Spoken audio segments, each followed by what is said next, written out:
an Advent devotion, the do-it-yourself kit for the Christmas crib. This is Lisa Davis.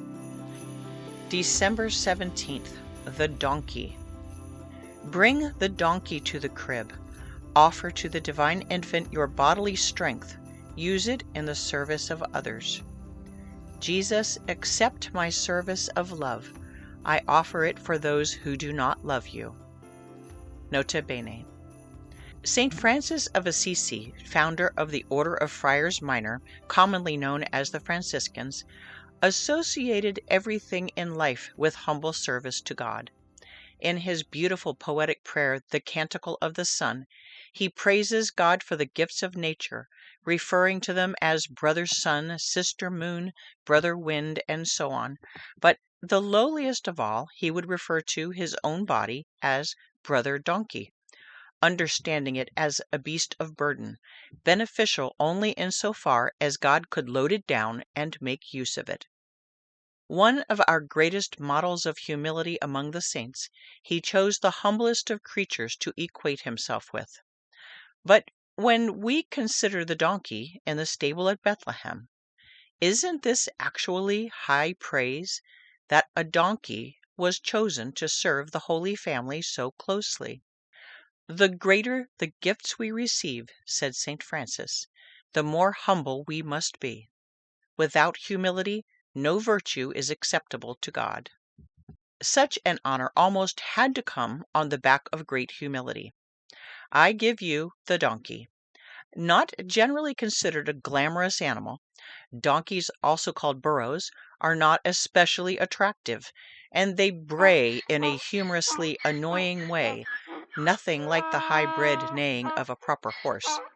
In the world of equines, donkeys are ground floor of the totem pole, but they are pound for pound stronger than horses, and slow to tire.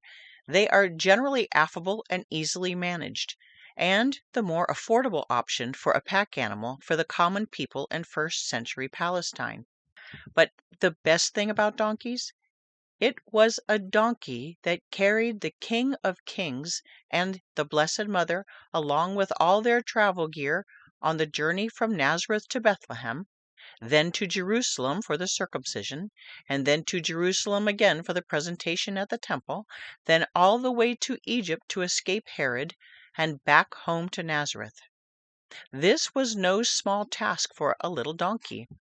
It's at least 70 miles from Nazareth to Bethlehem alone, and twice that distance to Egypt on rough roads. But the little burro wouldn't have complained, of course. Labor was his lot in life, and he accepted it, and following St. Joseph's lead, he steadfastly carried his precious burdens, an example to us, who complain over the least inconvenience that causes us to break a sweat. We can learn from this humble animal. When we're obliged to take on a difficult physical task, we can carry in our hearts these same precious burdens, Jesus and Mary, and knowing they're with us, we won't be inclined to bray and complain. The story of the donkey doesn't end with the Holy Family's return to Nazareth. We find another such lowly creature thrust into a place of eternal importance on Palm Sunday, when our Lord arrives in Jerusalem in triumph upon the back of a donkey, the week before his passion, death, and resurrection. A donkey brought Jesus to his birthday in Bethlehem, and a donkey carried Jesus into Jerusalem, to the cross.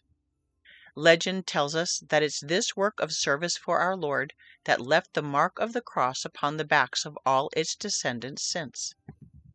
As we await Jesus' arrival in Bethlehem, let's determine to imitate this humble servant, working especially hard during these last days of Advent to help carry the burdens of all those around us.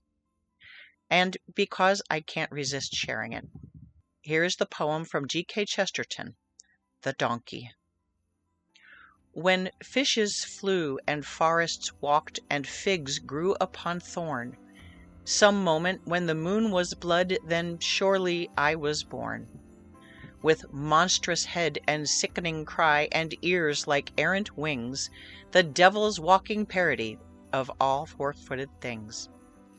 The tattered outlaw of the earth, of ancient crooked will, starve, scourge, deride me, I am dumb, I keep my secret still. Fools, for I also had my hour, one far fierce hour and sweet. There was a shout about my ears, and palms before my feet. Jesus, meek and humble of heart, make our hearts like unto thine.